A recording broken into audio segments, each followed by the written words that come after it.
사도 바울은 아테네의 아레오바고 광장에 불려가서 다시는 오지 않을 그 귀한 기회를 놓치지 않고 하나님의 말씀을 전했습니다. 이 성경 본문에는 바울이 행한 많은 그 강론의 내용들이 다 생략이 돼 있고 중요한 테마만이 짧게 기록이 되어져 있는데, 성경 전체의 가르침과 또 신학적인 사색을 통해서 본문이 담고 있는 깊은 의미와 신앙의 방향을 확인하는 것은 매우 중요한 일입니다. 이제 우리에게 주어진 이 본문의 말씀은 결론 부분으로 들어가는 그러한 대목이죠.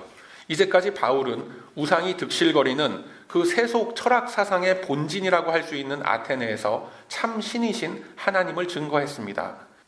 하나님의 성품과 또 그분에게만 있는 능력, 또 그분이 행하신 일 등에 대해서 쭉 설명을 해나갔던 것입니다. 그리고 이제 마지막 부분에 와서는 회개하고 하나님께로 돌아오라라는 이 결론의 말씀을 내리고 있는 겁니다. 그리고 왜 우리들이 회개하고 돌아와야 하는지에 대해서는 임박한 심판이 있을 것이다 라고 말씀합니다. 하나님의 최후 심판에 대해서 사실 우리들은 굉장히 막연하게 생각을 합니다. 주님 다시 오실 때까지라는 그런 찬송도 있기는 하지만, 사실상 예수님의 재림은 그 시간과 때를 전혀 알 수 없기 때문에 많은 이들이 이에 대한 의구심을 갖는 것이 사실입니다. 여러분 믿어지십니까? 예수님이 다시 오신다라는 사실이? 뭔가 좀 둔하죠. 믿긴 믿는데 이렇게 실감나게 다가오는 건 아니죠. 그런 적이 여러분 있지 않습니까? 이 젊은 연인들이 데이트를 할 때 보면 이 상대방이 좀 약속 시간과 약속 장소에 늦게 나타나더라도 어떻습니까? 대개는 참고 기다리죠. 한두 시간 정도 이렇게 특히 여성분들이 늦게 나타날 경우에도 그 화내는 남자 거의 없습니다. 여자가 이렇게 준비하고 나오는데 당연히 시간이 걸리는 거 다 이해합니다. 여자들이 그렇게 튕기는 맛도 있어야 또 그게 여성으로서의 매력이 아니겠습니까? 하면서 약속 시간을 어겨서 이렇게 오는 그런 경우에도 어지간하면 다 용서가 되죠. 제가 옛날 추억을 되돌려보면 그 서울시청역 그 옆에 그 외환은행 본점이 있습니다. 여러분 혹시 아실런지 모르겠어요. 그 외환은행 본점 옆에 도토루라는 커피 전문점이 있었어요. 예전에 90년대 초반에. 그 앞에서 제가 그 여름에 여름방학 때였는데 토요일 날 한 오후에 한 4시간을 기다려 본 적도 있었습니다. 그 땡볕에서. 물론 그때 기다렸던 그 여인이 지금의 제 아내는 당연히 아닙니다. 흘러간 옛 추억에 그런 그게 있습니다. 이런 것처럼 이 주님이 오실 날을 기다린다라는 것은 전혀 우리가 예측할 수가 없고 좀 어떻게 보면 막연하기 때문에 많은 이들이 예수님의 재림과 종말을 어떻게 생각하느냐면 종교적인 허구라고 생각을 하는 겁니다. 심지어 유사 종교의 어떤 지도자가 말하기를 창조주 스스로 창조했다라는 그 피조물을 심판한다는 것을 나는 도저히 받아들일 수가 없고, 그런 창조주는 더 이상 신이라고 할 수 없다라는 말을 한 적이 있어요. 그래서 많은 이 교계의 파장을 일으키기도 했었고, 또 많은 성도님들의 공분을 불러 일으키기도 했었습니다. 자, 이러한 사람들과 여러 주장들을 이렇게 보면 그 일면 다 일리가 있기는 합니다만, 공통점이 뭐냐면 매우 인간적이고 자기중심의 좁은 사고에 갇혀있기 때문에 생명의 근원이 되는 창조의 주인을 찾아 들어가는 데 있어서 치명적인 그 사고와 논리의 오류를 가지고 있더라라는 겁니다. 그 또 다른 관점은 하나님의 말씀과 그의 성품에 대해서 전혀 알지 못하기 때문에 나타날 수 있는 그런 주장들이다라고 우리 생각할 수 있는 겁니다. 그래서 종말이라는 개념은 모든 것을 멸망시키겠다라는 것이 아니라 새하늘과 새 땅으로 당신의 백성들을 모두 옮겨가겠다라는 하나님의 작정이신 겁니다. 즉 영원한 구원을 위해서 종말이 있는 겁니다. 다시 말해서 종말이 있고 그에 따른 심판이 있다라는 것은 첫 창조 때의 에덴 동산처럼 모든 창조 질서와 이 피조물들을 다시금 원형대로 되돌리겠노라는 하나님의 경륜과 하나님의 선하심과 정의로우심으로 인한 사랑의 표현인 것입니다. 하나님을 알지 못하는 이 세상은 하나님을 상상하면서 어떻게 생각합니까? 근엄하고 융통성 없고 심술궂은 그런 할아버지의 이미지로 생각을 하는 경우가 많은데 결코 그렇지 않습니다. 하나님은 사랑이십니다. 그리고 그 사랑이라는 것의 실체는 그냥 어르고 달래면서 이쁘다고 그냥 쪽쪽 빨아대는 그런 것이 아니라 오래 참고 온유한 것이며 질투하지 않고 교만하지 않고 성내지 않는 것입니다. 그리고 무례히 행치 아니하는 것입니다. 즉 내가 좋아할 수 없는 그런 존재들, 내가 호감을 갖지 못할 상대를 놓고 또 그러한 것들을 놓고서 참고 기다리며 견뎌내는 것을 우리 기독교의 사랑이라고 이야기하는 겁니다. 이처럼 하나님은 우리를 향한 그 마음이 사랑으로 가득하시기 때문에 하나님은 우리를 구원하기를 원하시는 것입니다.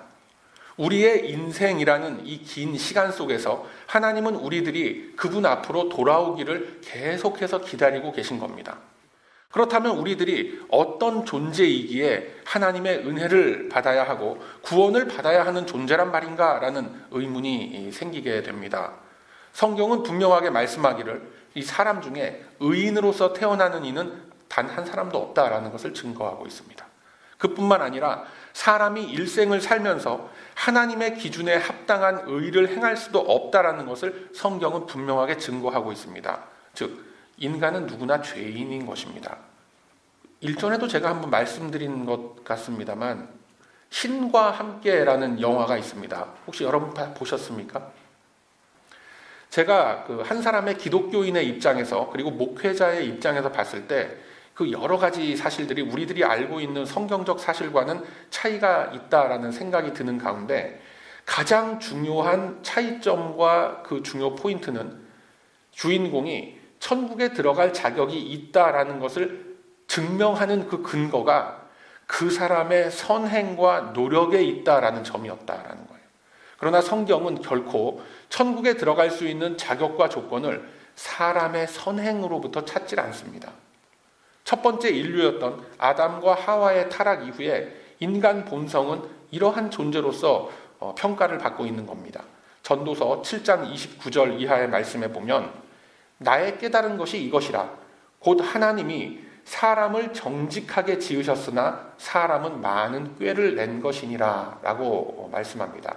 그리고 이어지는 전도서 8장 11절 말씀에 악한 일에 징벌이 속히 실행되지 않음으로 인해서 인생들이 악을 행하기에 마음이 담대하도다 라고 말씀하고 있습니다.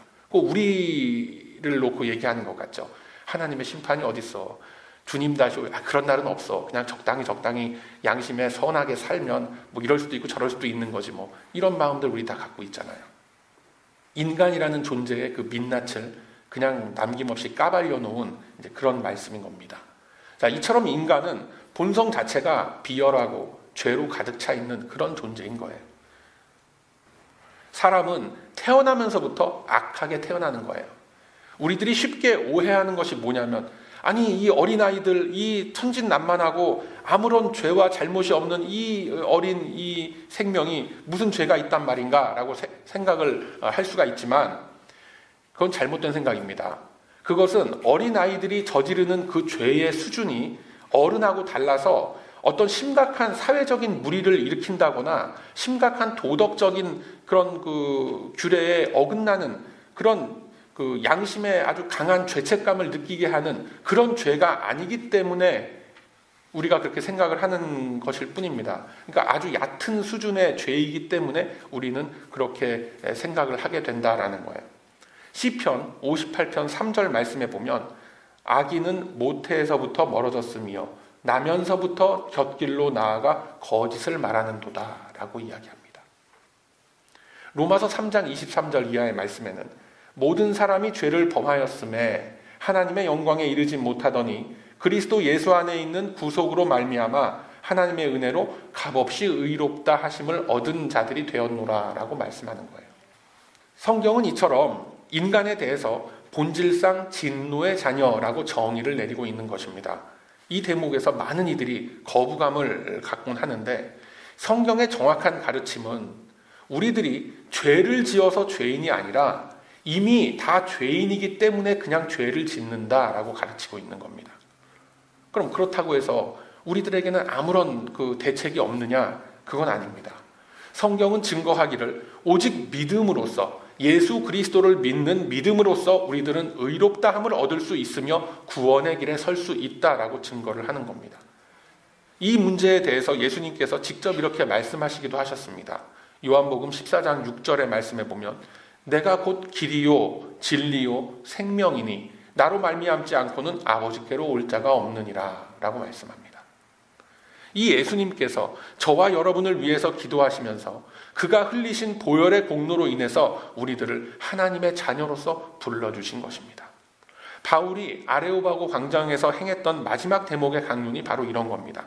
모든 사람은 하나님의 정의로운 심판을 받아야 하지만 우리에게는, 믿는 성도에게는 부활 승천하신 예수님이 계시다. 그분을 믿는 믿음으로만 우리들은 영원한 생명 안에서 완성되어가는 그리스도의 지체로서 구원을 얻는다라는 것을 외쳤던 것입니다. 다시 말하면 죄인이기 때문에 죄를 짓고 살 수밖에 없지만 우리들이 예수님의 보혈의 공로를 힘입어서 하나님 앞에 우리의 죄를 회개하고 돌이킬 때 용서받지 못할 죄 또한 없다라는 거예요. 이렇게 하나님께 용서함을 받고 하나님과의 화목함을 이룬 성도는 비로소 회개할 수 있는 자리에 나아갈 수가 있게 되는 겁니다. 그리고 마지막 때에 영원한 생명과 부활의 생명 안으로 들어가는 그 구원의 완성을 이루게 되는 것입니다.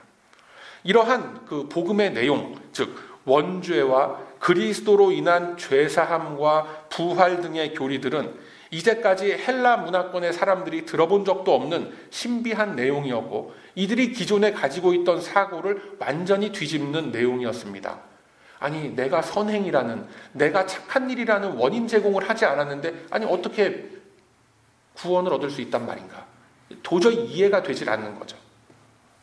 그들은 자신들이 만들었거나 발견했다고 여긴 신들을 섬기면서 그것들에게 정성을 다하고 치성을 드리고 나면 뭔가 신적이고 초월적인 능력으로 자신들을 위해서 어떤 일들을 이루어줄 것으로 알고 믿고 있었습니다. 이러한 것이 요즘도 우리들이 많이 이야기하는 기복신앙이라는 거죠. 또는 자신들이 최선을 다하고 선행을 바치면 나의 이 선행에 감동한 신들이 다음 생에는 더 좋은 인생을 살게 해줄 것이다 라는 그런 믿음이 그들에게 있었던 겁니다.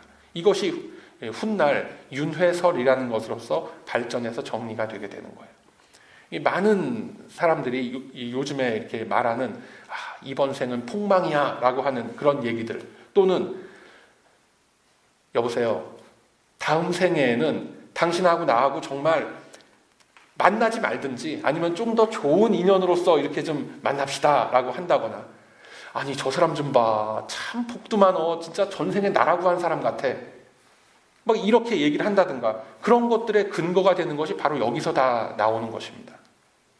이런 다양한 사상들의 근원이 되었던 아테네의 중심부에서 바울은 그들이 가지고 있던 원형의 그 사고를 쫙 펴서 직선으로 만드는 일을 지금 하고 있는 것입니다. 계속 돌고 돌아가는 그 인생이 아니라 하나님의 창조, 인간의 타락, 그리스도의 구속과 재림 때까지 이어지는 이 시간적인 여유, 그리고 예수님의 재림으로 인한 멸망과 새하늘과 새 땅의 완성으로서 이어지는 기독교의 직선적인 세계관을 그들에게 선포하고 있는 것입니다. 이 같은 바울의 논거는 그가 가지고 있었던 학식으로부터 나온 것이 아니라 하나님의 말씀, 하나님을 아는 지식으로부터 나오게 되었다라는 거예요. 당연히 그 당시에는 구약 성경밖에 없었습니다. 그러나 바울은 구약 성경의 그 말씀들을 통달했던 사람입니다. 구약 성경을 통달했던 것은 사도 바울뿐만이 아니라 바리새파 사람들, 율법학자들, 서기관들도 다 마찬가지였습니다. 그러나 바울은 그리스도의 십자가로서 귀결이 되는 하나님의 구원 역사를 다 꿰뚫고 있었기 때문에 율법과 행위 구원을 넘어서는 믿음과 성령의 법을 깨달았던 사도였던 것입니다. 영혼 구원에 있어서 인간의 공로와 인간의 자격과 조건은 없다라는 것을 깨닫고 성경을 통해서 새롭게 하나님의 언약을 해석해낼 수 있었던 그런 성도였습니다. 여러분, 이러한 것이 바로 기독교 지성이라고 이야기하는 겁니다. 기독교 지성이라고 이야기하는 것은 어떤 종교적인 맹신을 얘기하는 것이 아닙니다. 누구나 다 가지고 있는 종교성이라는 것에 기초한 맹신이 아니라 철저한 말씀의 깨우침으로 인해서 은혜를 체험하는 것. 체험한 은혜를 품고 다시금 말씀 앞에 나를 세우고 이웃 앞에 나를 세우면서 그리스도를 표현해내는 것. 이것이 바로 기독교 지성인인 겁니다. 다시 말해서 하나님을 아는 바른 지식으로 무장이 되어서 세상을 향해서 그리스도를 표현하고 알리는 것, 이것이 기독교 지성이다라는 거예요. 그런데 많은 분들이 지성이라고 표현을 하면은 많은 분들 두드러기 반응을 일으키죠. 이 신앙이라는 것은 지식으로서 지적인 걸로서 쌓아가는 그런 학문이 아니고 그런 학식이 아니다라고 이야기를 합니다. 맞는 말입니다. 제가 절대 반대하지 않습니다. 그렇지만 성경을 바르게 아는 지식 없이 은혜의 체험이라는 것은 결코 있을 수가 없습니다. 종교적인 감성의 체험은 있을 수 있습니다. 기도를 깊이 한다든가 아주 열광적인 이 찬송을 막 한다든가 말이죠. 현대음악이든 클래식 음악, 그거는 중요하지 않습니다. 찬송에 깊이 빠져갖고 종교적인 감성이죠. 거기에 빠져 있을 수는 있을지 몰라도 말씀의 은혜를 체험하지 못하면 이 말씀의 능력이라는 것이 그 인생 속에 나타나지 않는 법입니다. 성경에서 정확하게 제시하는 은혜의 방편은 뭡니까? 말씀과 성찬식뿐입니다. 그래서 본래 이 정식적인 예배 예전을 우리가 쭉 따라서 보면은 이 설교 말씀과 성찬식을 집례할 때 그리고 광고 시간을 빼놓고는 이 예배 인도자가 하나님의 임재를 시각적으로 이렇게 표현해 놓은 십자가와 제단을 향해서 예배를 인도하는 겁니다. 기도할 때도 여러분들을 보면서 이렇게 기도하는 게 아니라 이쪽을 보면서 기도를 하는 거예요. 왜? 하나님한테 드리는 거니까. 이것이 현대의 교회 문화 속에서는 어쩌면 우스꽝스럽게 보일 수도 있겠지만 그것이 옳은 거죠. 하나님으로부터 받는 것과 우리들이 하나님께 올려드리는 것의 차이를 정확하게 구분해서 예배를 드리는 것이 바로 리터지 예식, 전통 예식을 철저히 따르면서 예배를 드리는 그런 방법이다라는 거예요. 현대 교회가 잃고 있는 많은 것이 그러한 것들이고 또 많은 교회들, 목회자들이 놓치고 있는 것이 바로 이러한 성경적 원리라는 겁니다. 우리 교회만 하더라도 여러 가지 편의상 전통 예식으로부터 우리가 조금 약식으로서 예배를 드리긴 합니다만 요즘 시대에 우리 교회만큼의 예전을 존중하는 그러한 교회들도 드문 것이 현실입니다. 사람의 종교적인 감성을 이끌어내는 것에만 초점들을 맞추고 있고 정작 하나님께서 지정하신 예배의 방법과 의미에 대해서는 무감각한 것이 현실입니다. 그러면 그 속에 은혜가 있습니까? 없죠. 단지 인간적인 어떤 감동은 있을지 모르겠습니다. 그러나 그 감동 혹은 은혜라고 표현하는 그 싸구려 휴머니즘은 굳이 교회가 아니더라도 영화나 드라마를 통해서도 우리가 얼마든지 체험할 수가 있는 겁니다. 성경에서 말씀하시는 그런 은혜는 오직 하나님의 말씀 앞에 내 자아와 나의 인격이 부서져서 고운 가루가 될 때에만 내가 체험할 수가 있고 그러한 나로 인해서 내 주변도 간접적인 체험을 하게 되는 겁니다. 하나님의 말씀에 적당히 깨진 사람은 오히려 완전히 빠지지 않고 남아있는 그 작고 뾰족한 날카로운 조각들로 인해서 오히려 어쩌면 더 위험할 수도 있는 겁니다. 이 교회 가서 은혜를 입었다라고 하는 것이 아니라 오히려 상처만 입고 돌아와서 나 더 이상 교회 가기 싫다라고 얘기하는 그런 초신자들의 99%가 다 이러한 상처들을 입은 거예요. 적당히 깨진 사람들한테. 여러분, 깊은 기도와 열정적인 찬양도 은혜의 방편이 될 수는 있을 겁니다. 그러나 가장 처음은 오직 말씀뿐인 줄로 믿으시길 바랍니다. 말씀의 은혜를 입고 말씀으로 은혜를 체험한 심령들은 결코 위기와 시련 앞에 흔들리지 않습니다.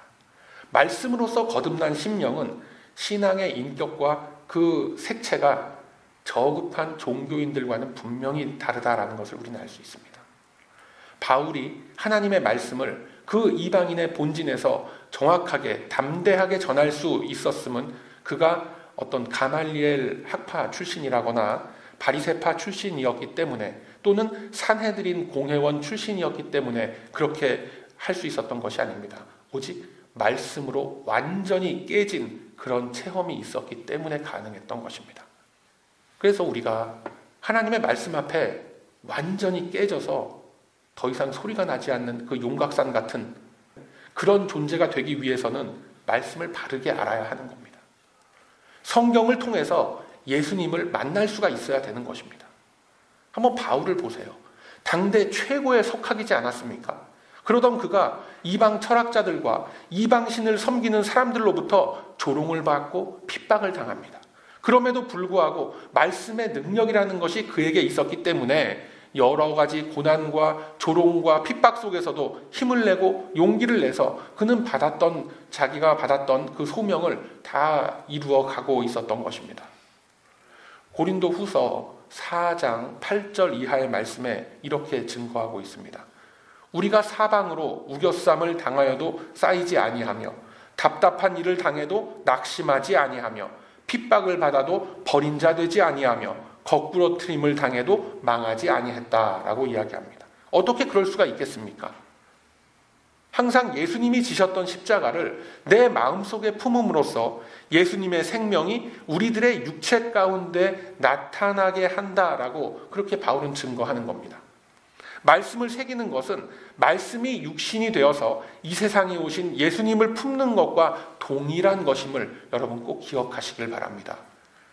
그런데 이렇게 말씀을 통한 은혜를 품고 그 은혜로 인해서 말씀을 증거하는 자리에 서고 하는 이러한 일련의 신앙생활들이 성경의 역사를 통해서 우리가 남의 얘기처럼 들을 때는 그러려니 이렇게 하는데 막상 내 현실 속에 딱 닥쳐오게 되면 결코 쉽지가 않은 겁니다.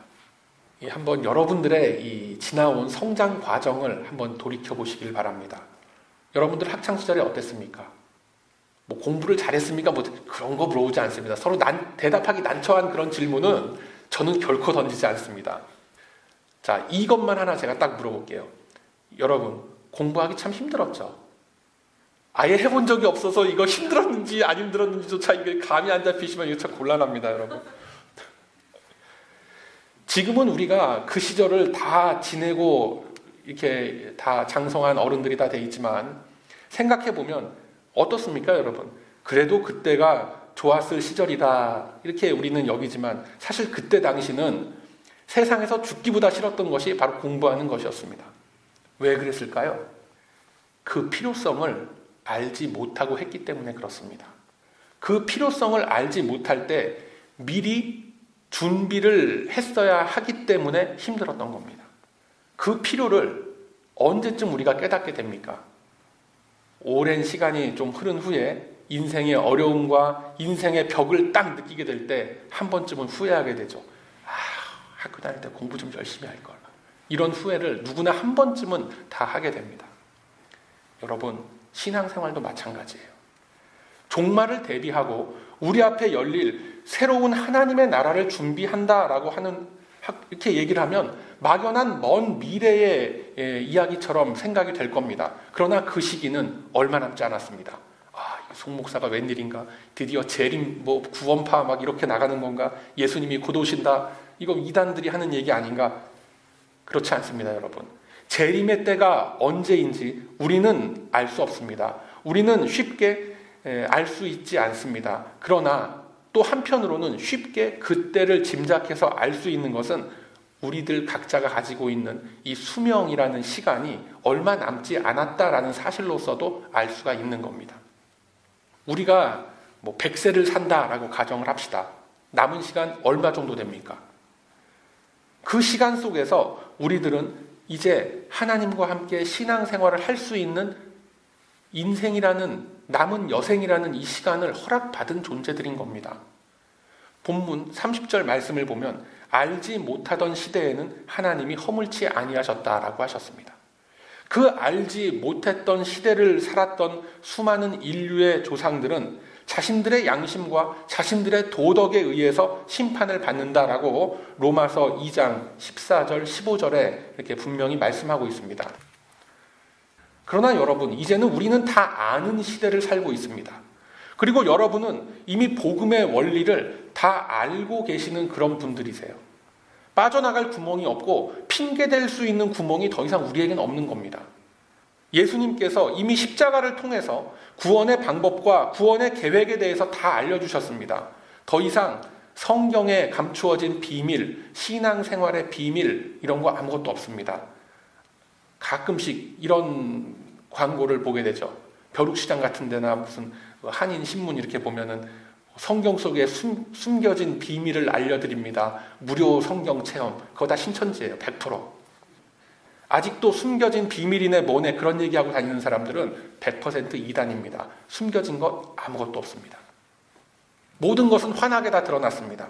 우리들은 미래를 알지 못하고 그냥 막연히 그 공부에 매달렸어야 했던 그런 학창시절을 지금 이 나이에 이 인생 속에서 다시 살아가는 것이 아니라 이제 정확한 종착역을 향해서 믿음의 경주를 하는 성도들임을 꼭 기억하시길 바랍니다. 바울은 오늘 이 말씀을 통해서 아테네 사람들에게 종말의 심판이 반드시 있을 것이다 라는 것을 선포하고 있습니다. 아무도 그 심판을 피할 수가 없습니다. 저와 여러분도 마찬가지인 것입니다. 요즘의 이 사회 속에서도 우리에게 이러한 메시지를 이 세상이 우리에게 주고 있기도 합니다. 예전에는 그냥 모르고 넘어갔었던 일들, 관행인 줄 그냥 알고 뭐 다 그러려니 하고 죄가 죄인 줄 모르고 넘어갔었던 일들이 이제는 모두 다 법의 심판을 받고 하는 이런 모습들을 우리가 보면서 어떻습니까, 여러분? 이제는 새 시대가 열린 거죠.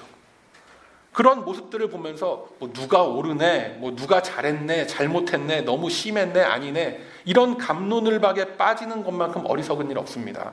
우리들은 여러 가지 이 세상 속의 현상들을 통해서도 우리에게 여러 가지 방식으로 메시지를 주시는 하나님의 일하시는 모습들을 확인할 수 있는 그 영안과 분별력을 키워나가야 할 줄로 저는 믿습니다.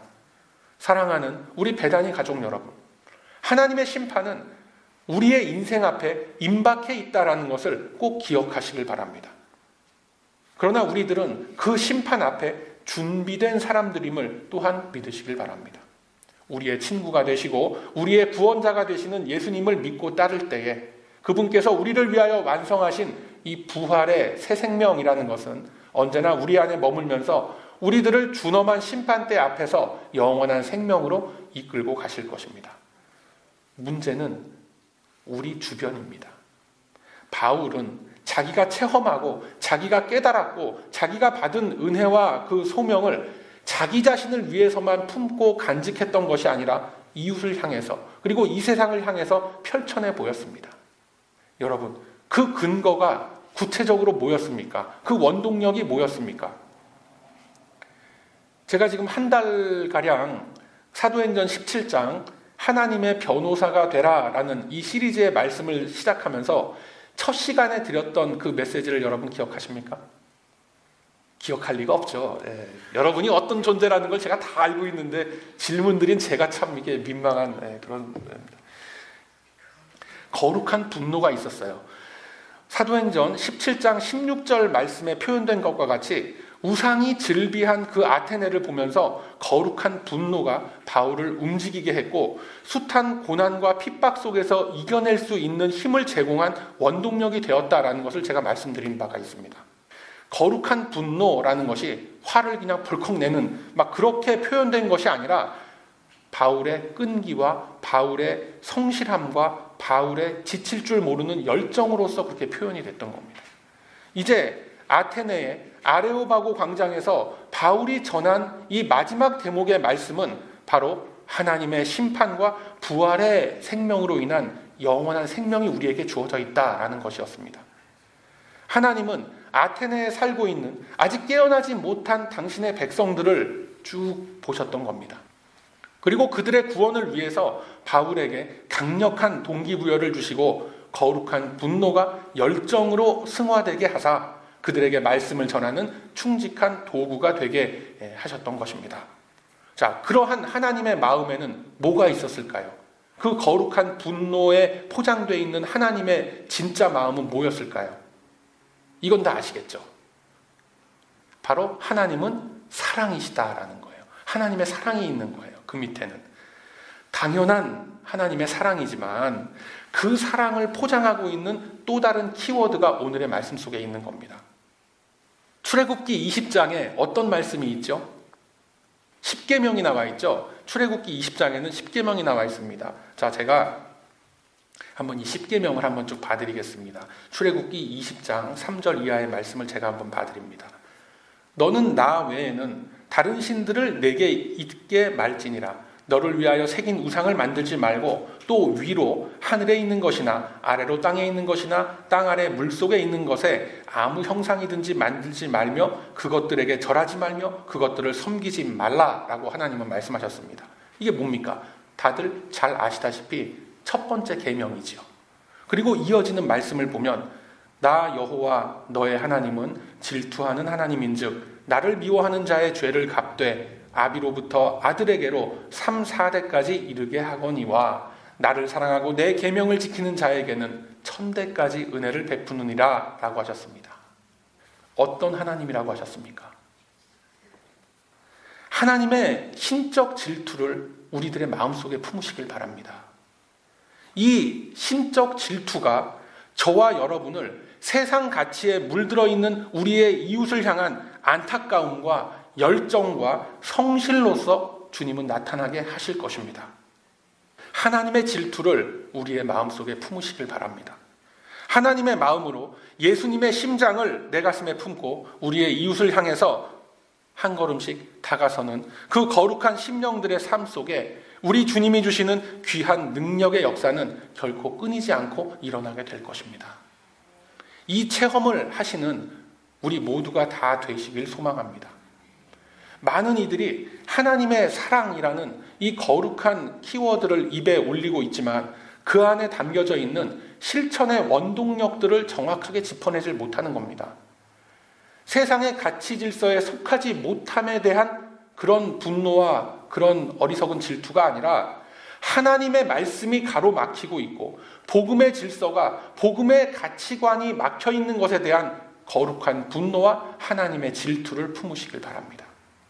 이것이 사도 바울을 세상 철학의 최고봉이라고 하는 아테네 본진 한복판에서 담대하게 복음을 외칠 수 있게 한 원동력이 되었다라는 것을 꼭 기억을 하시고 우리들에게 주어진 이 삶의 현장 속에서 오직 그리스도를 증거하는 저와 여러분이 다 되시길 바랍니다.